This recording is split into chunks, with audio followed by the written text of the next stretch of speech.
కాంగ్రెస్ మీద తీవ్ర స్థాయిలో విరుచుకుపడ్డారు నరేంద్ర మోడీ.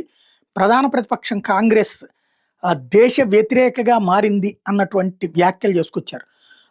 బంగ్లాదేశ్ నుంచి వచ్చిన అక్రమ చొరబాటుదారులు అస్సాంలో స్థిరపడేందుకు అన్ని విధాలా సాయం చేస్తుందన్నారు. అందుకే ఓటర్ల జాబితా సవరణ కాంగ్రెస్ తీవ్రంగా వ్యతిరేకిస్తుంది. ఓటు బ్యాంకు తప్ప దానికి మరేమీ పట్టదు.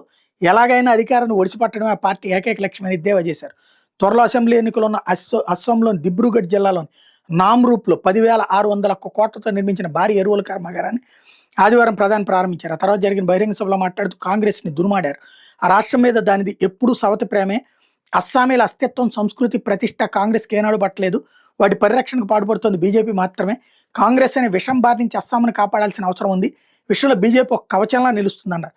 రాష్ట్రంలో దశాబ్ద కాల హింసాకాండను శాశ్వతంగా తెరదించేందుకు బీజేపీ ఎంతో కృషి చేస్తోందన్నారు. నాటి అహోం రాజా వంశపాలనలో ఉన్నంత శక్తివంతంగా అస్సోంని తీర్చిదిద్ది తీరతామన్నారు. కేంద్రంలో రాష్ట్రంలో ఎన్నో ప్రజా సంక్షేమ కార్యక్రమాలు చేపట్టిందని మోడీ చెప్పారు. దేశానికి కాంగ్రెస్ ఎన్ని ద్రోహాలు చేసిందో లెక్కే లేదన్నారు మోడీ. దాంతో 12 ఏళ్లుగా తమ సర్కార్ ఎంతగా సరిచేస్తున్నా ఇంకా చక్కదిద్దాల్సిన తప్పిదాలు ఎన్నో ఉన్నాయని చెప్పుకొచ్చారు. అస్సోం ఆణిముత్యం భూపేన్ హజారికా భారతరత్న ప్రకటిస్తే బాహాటంగా వ్యతిరేకించిన చరిత్ర కాంగ్రెస్ది.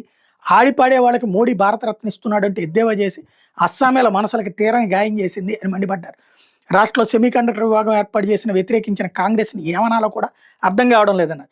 పారిశ్రామికీకరణ, కనెక్టివిటీ అస్సాం కళలు క్రమంగా సాకారం చేస్తున్నాయంటూ హర్షం వెలిబుచ్చారు. సభకు మహిళలు భారీగా తరలిరావడం హర్షణీయమని మోడీ అన్నారు.